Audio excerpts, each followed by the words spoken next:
pas puasa, pas ditangkap pula, ya kan? Tapi kereta orang udah kalian curi, nggak kalian pikir? Hah? Apa dia suruh? Jadi disuruh makan tai juga? Hah? Udah lama kali pun yang disuruh salah apa yang buat? Orang nabung bertahun-tahun beli kereta, datang kalian curi. Nah, ya terima nasib ini apa adanya, ya kan? Berani berbuat, berani bertanggung jawab. Berapa biji dah kereta ambil? Satu.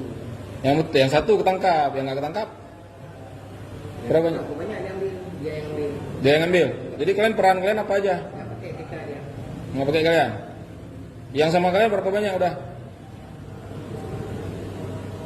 Tapi ada tanggung jawab. Jadi dia betul tanggung jawab.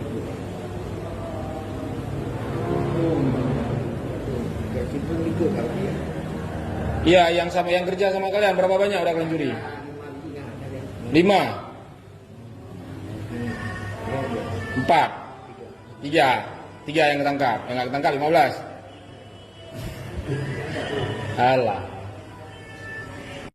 Coba dilihat aja bang, mana tahu ada motor abang salah satunya kan. Ini BB yang ada di Polres Lok Sumawe. Nah, mana tahu kalau emang ada kendaraan abang di sini, datang aja ke Polres Lok Sumawe, bawa surat-surat kendaraan yang lengkap.